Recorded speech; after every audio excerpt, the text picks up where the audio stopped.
some reflections on Kenny Veach's Facebook. It turns out he worked at Farmer Brothers Coffee Company. You know, now why haven't I inspected this? I don't know. I don't know. But he worked at Farmer Brothers Coffee Company. So, anyways, I want to make an adjustment to the cold trap theory, where he went up and could have possibly got trapped by cold, like he wakes up fitfully and he's freezing his ass off and has to work down in the dark in the moonlight and falls off a cliff. I want to make an adjustment to that. Now, I know it the whole time.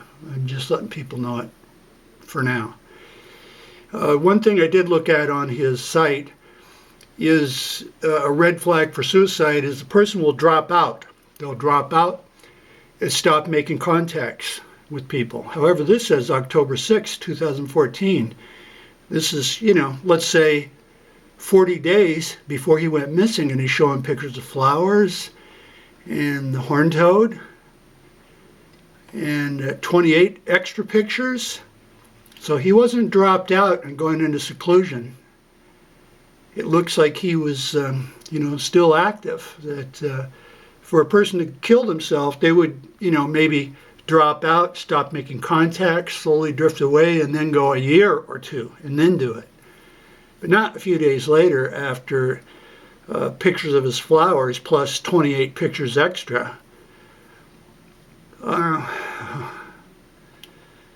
You know, but I just don't know. I still have to go by what Sherry said. However, here's what I want to point out as far as the cold trap theory.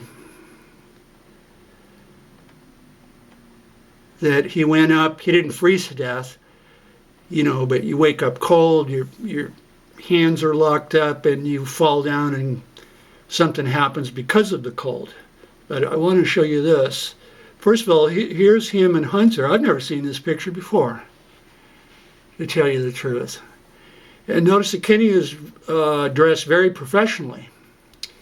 Long pants and everything, even though it's a summer. He doesn't have his gun on him, and I'm not sure what this is, maybe a binocular or something like that. But I want to show you this one.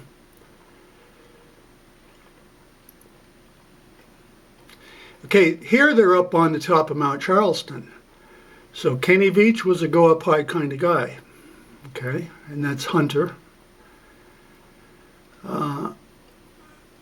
Let me find the one. There's Kenny again, dressed very professionally, dressed to the nines. Not in shorts, even though it's clearly warm weather, so he was not in shorts. There he is again, dressed to the nines. There he is again in his sword, Batman suit, whatever it is. But here comes one that I want to point out.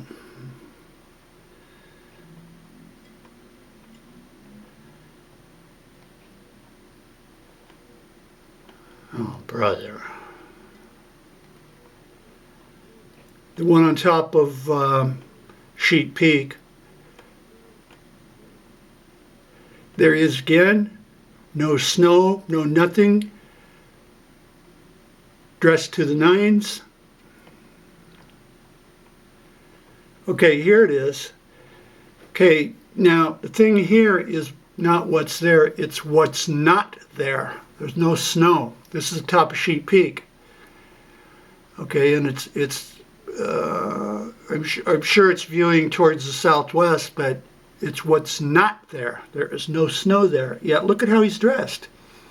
He's got on a balaclava. He's all dressed up nice and warm. Gloves, long pants, backpack, the works. So, you know, I have second thoughts that being up here, maybe not in the dead of summer, but no snow, so it's pretty warm, and he's up there dressed perfectly. I have second thoughts about, sorry I didn't have this ready.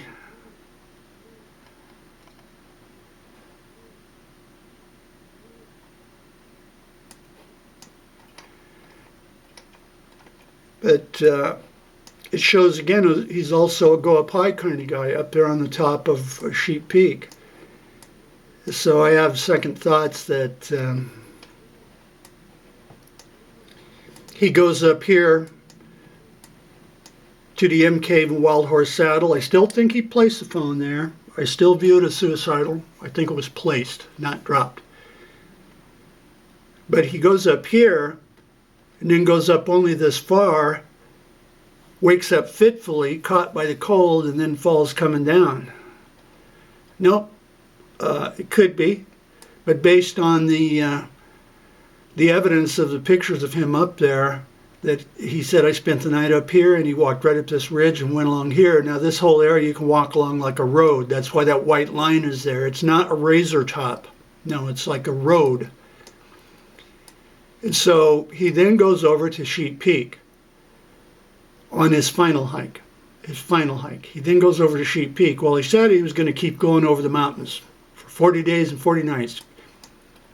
Well, that doesn't mean he's going to climb all the way up here, then go downhill only to pound his way across like here, which would be sure torture. But up here you can go forever. Sheep Peak, keep going. You're at the cabin, the famous game warden's cabin. You could walk along here and just keep going. There's Hayford Peak. He could have went over to Hayford Peak. I'm going to go for 40 days and 40 nights. Okay, now he gets to the point where you can't follow like along here, and it's all broken up. It's all broken up. There's no walking along like here. You're walking along on a dirt road. And so that's why I say it doesn't look promising, especially when he did not really stay where he was going, and it's such a big long area. But I do lean more towards up high and working along, not down here going along through living hell, but he would have went up here and then just, maybe kept going. And then, there's no way to figure what would he done. It becomes night the second day, he gets cold and tries to work down here, whatever. There's no way to know that. But the pendulum tips now. Not necessarily being in here so close right here, like looking at him dressed up. But he gets up here, dressed in a t-shirt and shorts, being caught by the cold as if he had no idea the night was going to come or cold, even though he's dressed like an Eskimo in all of his other pictures. So the pendulum swings more that I'm going to keep going over all those mountains and keep going, something like this, and then maybe something happens. Bottom line, same disclaimer, if he's going to go up here, well, I think I'm going to go over here and hide myself. Well, he won't be found, plain and simple. That you can't go up there, and if he tried to hide himself and pull bushes and stuff around a cave entrance and shot himself, don't think you're automatically going to go up there and find him just because a person thinks they know what he did. No, he might never be found.